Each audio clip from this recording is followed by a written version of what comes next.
verdaderamente un poco limitado. No sé, tener que hacer uso de la palabra adelante de Rafael Correa, adelante de Venus, de Nelly, que son los padres de esta organización. Bueno, francamente me conmueve, y me conmueve que me hayan destinado a hacer esta conferencia inaugural, que de magistral no va a tener nada, por supuesto, como siempre.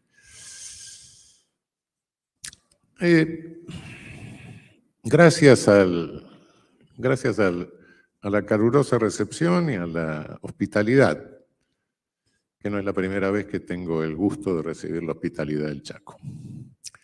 Gracias al gobernador, viejo amigo. Y bueno, ¿de qué vamos a hablar? Bueno, las cosas, la gente que estamos en estas cosas del derecho, bueno, ya que nos dedicamos a esto y no hicimos otra cosa, es bueno que hablemos del discurso jurídico, ¿no? En este momento que estamos aquí reunidos, posiblemente, no estoy seguro, porque ayer estaban, pero hoy no sé, en algunas cárceles de Ecuador están haciendo vigilia a las familias para que no saquen los presos y los lleven a otra cárcel y los asesinen.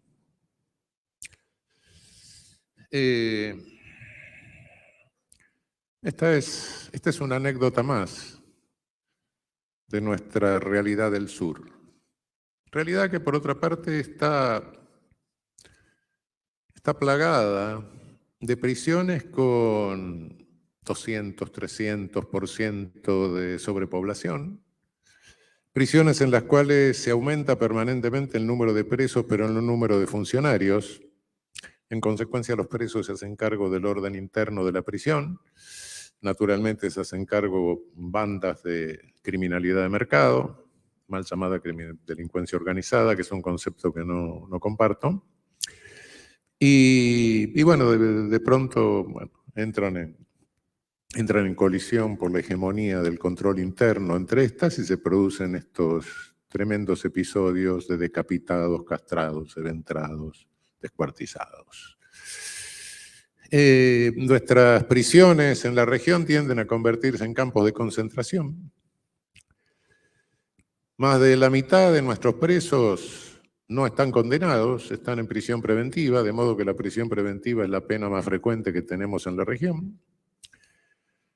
Nuestros jueces se ven compelidos a desempeñar el papel de autores mediatos de penas crueles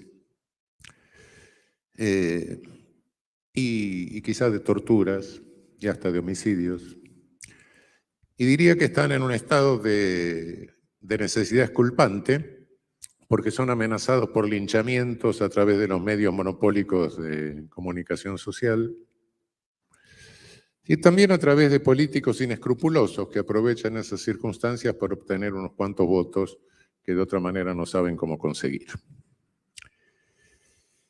Nuestras poblaciones penales están integradas por un 20% de patibularios, más o menos homicidas, violadores, etc. Y un 80% de población masculina. Si el feminismo quiere tener una verificación de la vigencia en el continente, no tiene más que ver cómo está compuesta la población penal. En ningún país de nuestra región supera mucho más allá del 5%, de modo que la población es masculina. Esto demuestra que no se necesita controlar socialmente a la mujer a través del poder punitivo, sino que la controla el hombre. ¿Listo?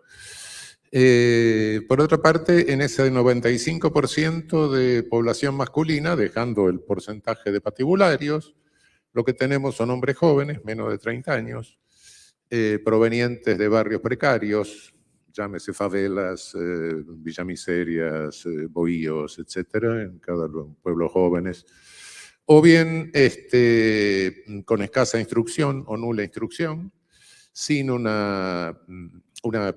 entrenamiento profesional especializado y por regla general cargados de melanina. Esa es nuestra población penal. imputados por delitos de delincuencia de supervivencia. Normalmente eso es de pequeños delitos contra la propiedad, según el país, alguna distribución minorista de tóxico prohibido. Esta es la realidad de la selectividad del ejercicio de nuestro poder punitivo en la región. Pero a esto se suma ahora una nueva selectividad, que es la persecución a través del poder punitivo de líderes populares. El lawfare, el llamado lawfare, que es parte de una guerra híbrida que sufre toda la región. Este concepto de guerra híbrida se va a ir popularizando cada vez más en el próximo tiempo. Es una guerra que hace uso frontalmente y localmente de todas las tecnologías, sobre todo tecnología de la comunicación, emergente en las últimas décadas del siglo pasado como efecto de la revolución tecnológica.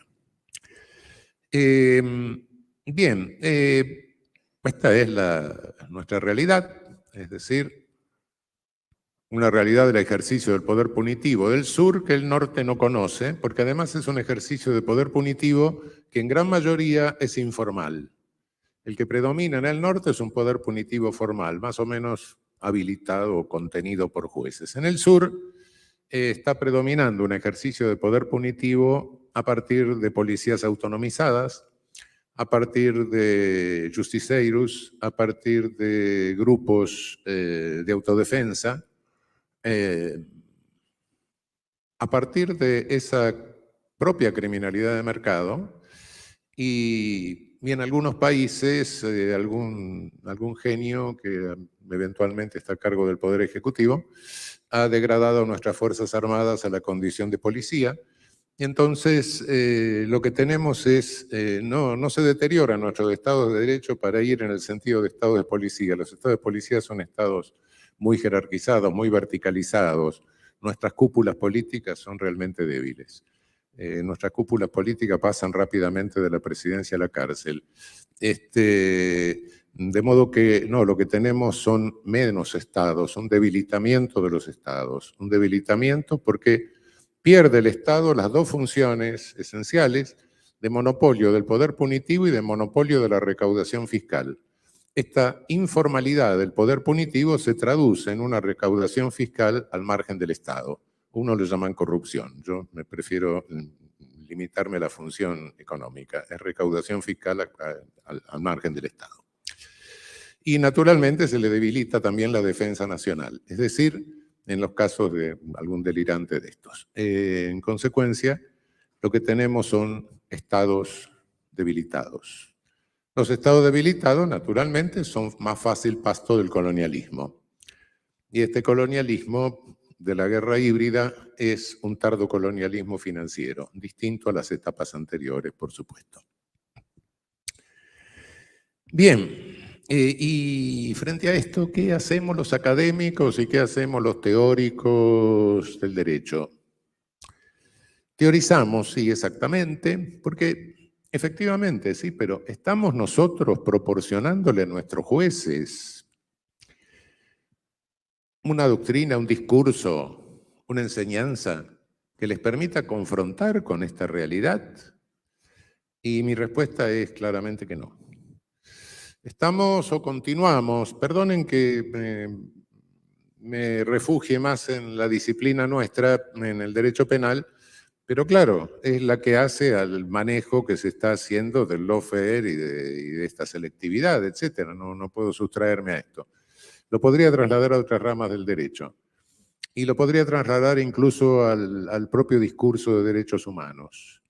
Nosotros tenemos un discurso de derechos humanos que se enseña en las universidades, que se enseña en los organismos internacionales, etcétera, que es la historia corta que aparece que en 1948 había dos señores, un señor y una señora, René Cassin y Mrs. Roosevelt, que eran buena gente y se les ocurrió proyectar la Declaración Universal de Derechos Humanos. ¿Por qué? Porque habían dejado sin terminar de leer los libros de los iluministas y liberales del fin del siglo XVIII, Un día los terminaron de leer y dijeron, ah, caramba, los sacaron de la mesa de noche, terminaron de leer y dijeron, vamos a hacer la Declaración Universal. Y entonces todos los 10 de diciembre celebramos el Día de los Derechos Humanos, y fenómeno, la Declaración Universal, pero ignoramos que una declaración es un acto de buena voluntad en el derecho internacional público, no es ninguna normativa.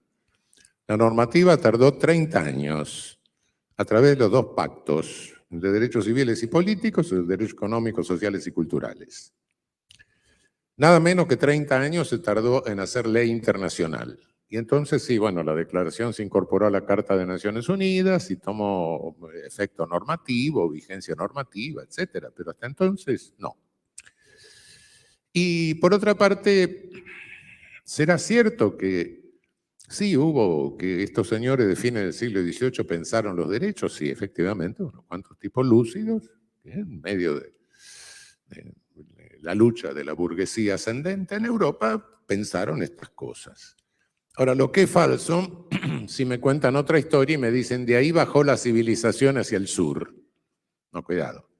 Ni esa es la historia verdadera de los derechos humanos. Hay una historia real. Y hay una historia que finalmente tenemos que superar la colonización de nuestras mentes, nuestro colonialismo mental, y contarla desde el sur. Los derechos humanos y la primera enunciación de derechos humanos surge en nuestra región. ¿Desde cuándo se puede concebir una protección mundial de los derechos humanos? Y desde que el mundo existe. Pero el mundo no es el planeta que tiene tiempos siderales, no. El mundo es el mundo de las relaciones humanas. Lo único que puede regular el derecho son relaciones entre seres humanos, no puede regular otra cosa. Y relaciones mundiales entre los seres humanos no ha habido mientras no tuvieron la posibilidad de conocerse todos entre ellos. Y esto tiene una fecha que son finales del siglo XV. Cuando el señor Colón llega al Caribe y cuando Vasco da Gama da la vuelta por el sur de África, llega a la India y se pudo conocer más el África subsahariana. Antes, el mundo humano, el mundo capaz de ser regulado por el derecho, ese no existía. Y ese mundo aparece con el primer crimen contra la humanidad masivo, que fue la colonización. Mataron unos 60 millones de personas, más o menos, difícil calcular esto. No todos por explotación, no todos, muchos por epizotías, la transferencia de infecciones que traían los europeos, que habían estado en contacto con animales domésticos, que le habían traído epizotías y le generaron los anticuerpos que los originarios no tenían. Desastre. Bien. Y en ese momento hay alguien que enuncia por primera vez los derechos humanos, que fue Fray Bartolomé de las Casas, sin lugar a dudas. Fray Bartolomé que dijo, no, cuidado, a los indios hay que respetarle, bueno, la vida, naturalmente, la familia, la propiedad, devolverle lo que se le robó. Y cuidado, Fray Bartolomé decía bien, respetarle sus religiones. Cuidado. Los considero en el error, pero cuidado, no por eso son inferiores. Tengo que tratar de sacarlos del error, pero no imponérselo. Y bueno, la famosa discusión, el famoso debate de Valladolid entre Fray Bartolomé y Ginés de Sepúlveda, marca directamente lo que serán después todos los discursos contrarios a derechos humanos por parte de Ginés de Sepúlveda, que era un mediocre por otra parte, se hizo famoso solo porque discutió con alguien como Fray Bartolomé. Pero, ¿qué era lo que sostenía? No, tengo derecho a matarlos y a hacer lo que quiera porque no comparten mi cultura, que era lo que él llamaba el derecho natural, su derecho natural. Esto seguirá a lo largo de la historia. Se termina el colonialismo originario, viene el neocolonialismo, Europa empoderada después de todo lo que se robó de América, ¿qué es lo que hace? Y bueno, coloniza el resto del mundo. Se reparte África en 1885 como una pizza. Las dos guerras del opio y la guerra de los boxers con China. Y Inglaterra se lanza sobre la India. La colonización inglesa en la India, entre enfermedad, hambre, mató más de 20 millones de personas. Y la Europa civilizada, esta Europa que había llevado adelante los neocolonialismos africanos, bueno, lo del Congo, etcétera, lo de los hereros por parte de los alemanes, lo de Sudáfrica. Esta Europa civilizada llega un momento en que nos da 30 años de ejemplos de la mayor crueldad homicida y genocida, desde 1914 hasta 1945 en 2 etapas. 2 etapas en cuyo intermedio tuvimos el surgimiento de los totalitarismos, fascismo, nazismo, estalinismo. Un gran ejemplo civilizatorio para el resto del mundo que todavía no ha terminado. Después del 45 tuvimos otros episodios europeos, en la ex Yugoslavia con las atrocidades que cometieron, y ahora tenemos esta guerra. Es decir, el ejemplo para el sur, para todos aquellos que tienen un pensamiento eurocentrista, es como para que lo reflexionen. En la última etapa de la Segunda Guerra Mundial, uno de los contendientes no tiene mejor idea que realizar sobre el otro lo mismo que habían hecho sobre los colonizados, y entonces sí, se produce una reacción, aparte con una síntesis bastante terrorífica, muy particular, que a uno le eriza los pelos, uso de tecnología, de fabricación de cadáveres en serie, etc. Y naturalmente, sí, con los ricos en melanina sí, pero con los pobres en melanina no, y tanto víctimas como victimizados eran pobres en melanina. Y eso genera, bueno, naturalmente cierto temor, como también el episodio final de la Segunda Guerra Mundial con Hiroshima y Nagasaki. En consecuencia, no es que Monsieur Cassin y Mrs. Roosevelt hayan tenido una idea que se le ocurrió en un momento, sino que tenía su historia. Y esa historia hace que desde el sur, cuando nos cuentan la historia de los derechos humanos por capítulos, y nos dice, primero fueron los individuales, después los sociales, después los de tercera generación, y los de tercera generación el desarrollo progresivo, no, nuestra historia es al revés. Nuestra historia, lo primero, cronológicamente, y que seguimos peleando hasta ahora, es por el desarrollo. ¿Por qué? Porque sin independencia no hay desarrollo. En consecuencia, los líderes de nuestras independencias han sido nuestros primeros luchadores por los derechos humanos. Cuando me dicen esto, cuando digo esto, me dicen, bueno, pero usted está subestimando el derecho a la vida. No, no lo estoy subestimando. Cuidado. El subdesarrollo nos está costando miles y miles de muertos. Miremos nuestra América que es campeona en los coeficientes de Gini, es decir, lo que señala la mayor desigualdad o concentración de riqueza. Nuestra América, si sacamos Uruguay, nosotros, Paraguay, etcétera, y miramos la mitad para el norte de América del Sur, Centroamérica y México, vamos a ver un fenómeno muy particular. De los 20 y tantos países, 23 o 24 creo que son, que en Naciones Unidas superan el 20 por 100.000 anual de homicidios, 19 los tenemos en América Latina y el Caribe. Aparte de eso, la letalidad policial en América Latina es altamente llamativa, las ejecuciones sin proceso, por llamarlo de otro nombre más claramente. En segundo término, ¿cuántos son los muertos que nos cuesta la falta de campañas sanitarias o la atención selectiva de la salud? ¿Cuántos son los muertos que nos cuesta la inseguridad laboral? ¿Cuántos son los muertos que nos cuesta no tener las carreteras adaptadas al modelo de vehículos que nos imponen? Vamos a 200 kilómetros por hora y se atraviesa una vaca. Si sumamos cada 3 meses todos esos muertos, bueno, cuidado que nos estamos echando una Hiroshima y Nagasaki con paciencia. Es decir, América Latina, si la vemos en conjunto, es un genocidio por goteo, lo que estamos sufriendo. De modo que no, al decir esto y al invertir el orden de generaciones de derechos humanos, no estoy subestimando la vida, al contrario. Pero bueno, me refería a eso y salí del tema del derecho penal. Nosotros, frente a esto, en lo académico, estamos haciendo un discurso jurídico penal que desde que entró en crisis el viejo positivismo horripilante del reduccionismo biológico, lombrosiano, etcétera, que fue a mediados del siglo pasado, a tirón de piedra, a tiro de piedra en el tiempo. Yo, el primer profesor de Derecho Penal que tuve en la Facultad de Derecho me explicaba Lombroso, Ferri y Garófalo. Y está bien, me estoy convirtiendo con el tiempo en una especie de fenómeno biológico, pero bueno, no estoy tan lejos en la historia.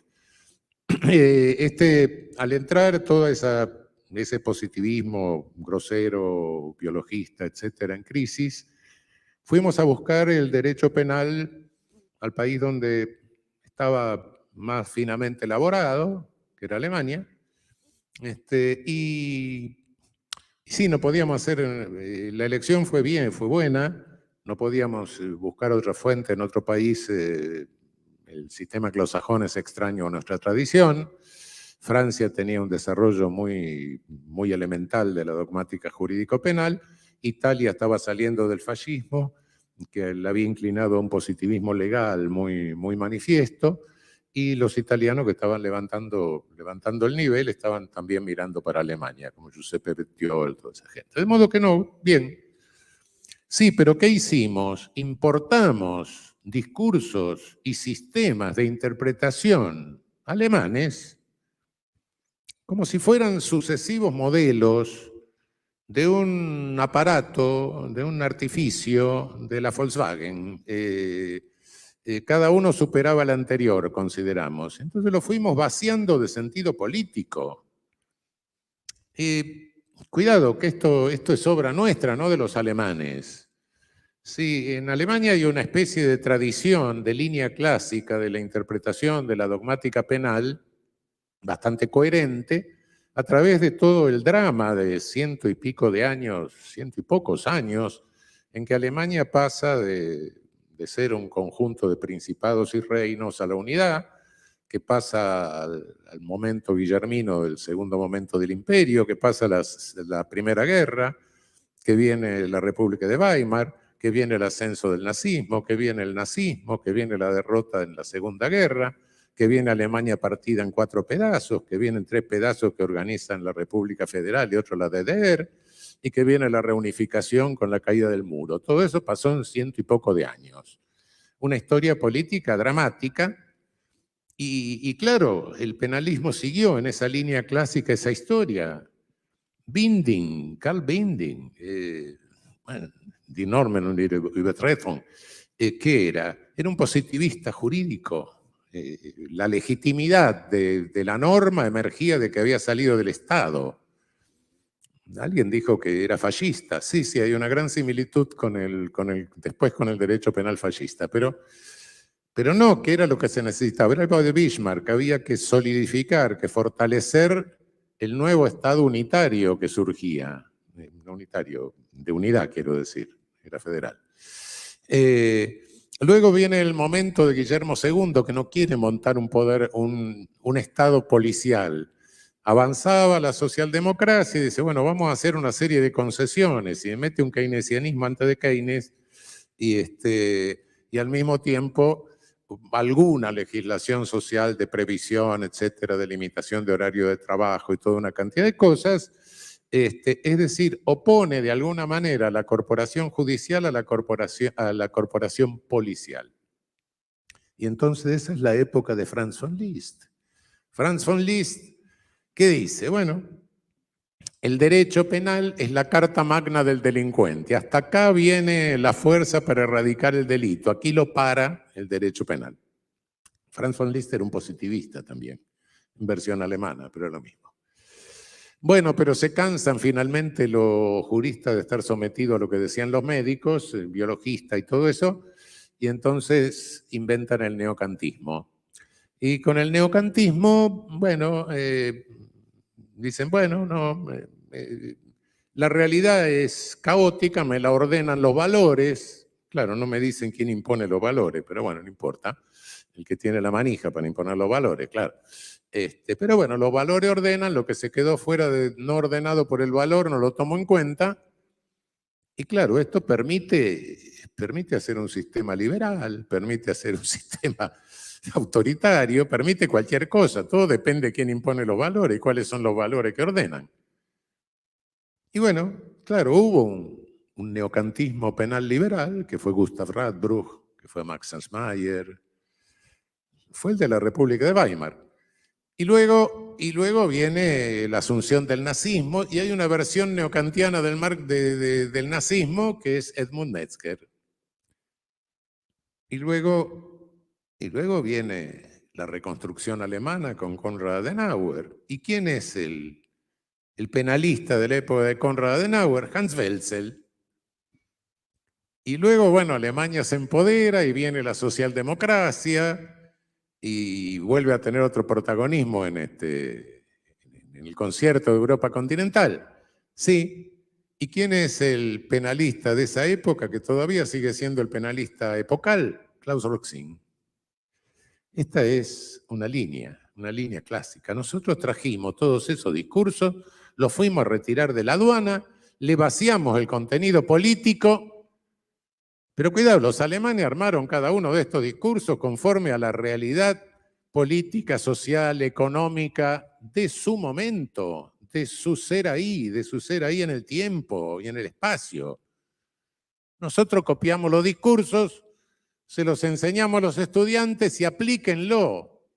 Aplíquenlo a un mundo que no tiene nada que ver, absolutamente nada que ver. Y entonces nos encontramos con un derecho penal insólito, con jueces que dicen, no, yo soy un técnico que aplico mi técnica, y agarramos cualquier cita del alemán que nos viene a mano y decimos cualquier cosa, porque como hay distintas versiones dogmáticas y distintas construcciones de sistemas, la dogmática que prometió ser una garantía para hacer previsibles las decisiones no la cumplió. Porque bajo de la biblioteca la que me conviene para cada caso. Y no por tenerlo adelante a Correa, pero uno lee la sentencia que lo condenan. Y primero el acusador dice, no, bueno, Correa manejaba un aparato organizado de poder. Una tesis de Klaus Roxin, que es muy generosa. Yo hace 40 años, cuando la leí en el tratado, digo, no está del todo elaborada, es medio peligrosa, y resultó peligrosa porque se la quisieron aplicar a sociedades anónimas, etcétera. El propio Roxin tuvo que salir al cruce y decir, no, miren que yo no la pensé para eso. Bien. Pero a los jueces les resultó, era un poco grosero decir que, bueno, un aparato organizado de poder, un gobierno constitucional elegido popularmente, etcétera. Entonces saca de la galera otra cosa, también de Roxin, que es el delito de infracción de deber. Los funcionarios infringen deber. Sí, ya lo sé. Para eso tenemos un tipo que es la violación de deberes de los funcionarios, claro. No, pero él hace toda una categoría. Delito de infracción de deber. Cuidado. Sí, pero también hay deber del padre, ¿no? Sí. Y si yo cometo un delito contra la democracia y como ciudadano tengo el deber de ciudadano, ¿no? Y si cometo una traición a la patria, claro, pero tengo el deber de nacional, ¿no? Y así voy a seguir. Y sí, efectivamente, eso que ingenuamente perfila más o menos Roxin, se lo lleva Jacobs a la teoría de los roles. La teoría de los roles es que el límite de responsabilidad lo tengo conforme al rol que asumo. Pero cuidado, los roles en la sociedad son dinámicos. Roxin Jacobs los sacraliza, los petrifica y me mete toda la ética social de golpe adentro del derecho penal. Cuidado, alguno de ustedes me dirá, bueno, ¿y esto qué inconveniente tiene? Primer inconveniente que no sé si hay una ética social. En las sociedades complejas como la nuestra tengo mis serias dudas. En segundo término, si lo que yo hago cuando cometo un delito es violar una norma de ética social, todos los delitos son omisivos. Y eso ya lo dijo alguien antes. Lo dijeron Darmstadt, los teóricos de la escuela de Kiel en tiempo del nazismo. Todos los delitos son omisivos. ¿Por qué? Porque violan las normas de ética emergentes de la Volksgemeinschaft, es decir, de la comunidad del pueblo alemán. Ahora no hablamos de Volksgemeinschaft, ahora hablamos de sociedad democrática, de república, etcétera, naturalmente, pero también saldría la norma de algún lado. Bueno, eso sabemos en qué terminó. Frente a esto, que llegamos a este tipo de absurdos, ¿cuál es nuestra tarea? ¿Qué tarea pendiente tenemos? Y asumo aquí la responsabilidad de los académicos. Criticamos a nuestros jueces, sí, perfecto, pero nosotros no hemos hecho nada para proporcionarles un discurso frente a esta realidad. Sí, hacemos críticas sociológicas, sí. Describimos sociológicamente cómo funciona el poder punitivo, sí. Pero criminólogos críticos, quédense tranquilos en su peña folclórica, toquen el charango, la guitarra y el bombo, y nosotros nos quedamos en nuestro gran escenario de derecho penal, que es donde las cosas tienen importancia práctica. Y claro, ahí nos dejan hacer nuestro folclore, sí, perfecto. Criminólogos, felices ahí. Sociólogos, sí, hagan crítica. Total, ustedes están ahí. Creo que, no voy a abundar acá en detalle porque me llevaría mucho la explicación, pero creo que a partir del postfinalismo, cuando terminó la discusión entre finalismo y causalismo, la dogmática jurídico-penal alemana se asustó mucho de la apelación al realismo por parte de Wetzel, las estructuras lógico-reales, y se dio cuenta que a través de la tesis de las estructuras lógico-reales, es decir, que el derecho no puede alterar el orden óntico, la facticidad, se podía abrir la puerta a la entrada de toda la crítica sociológica, de los datos sociológicos, de los datos de la realidad, de la facticidad del ejercicio del poder punitivo. De esto se dieron cuenta aquí en nuestro país algún personaje sumamente inteligente que lo dijo por lo bajo y dijo que colocar el dolo en el tipo era comunista.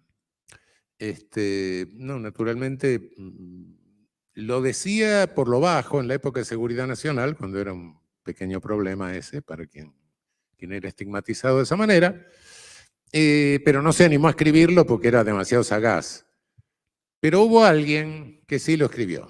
Fue Fernando Vallardo Bengoa, el profesor de Derecho Penal de Montevideo, de la Universidad de la República.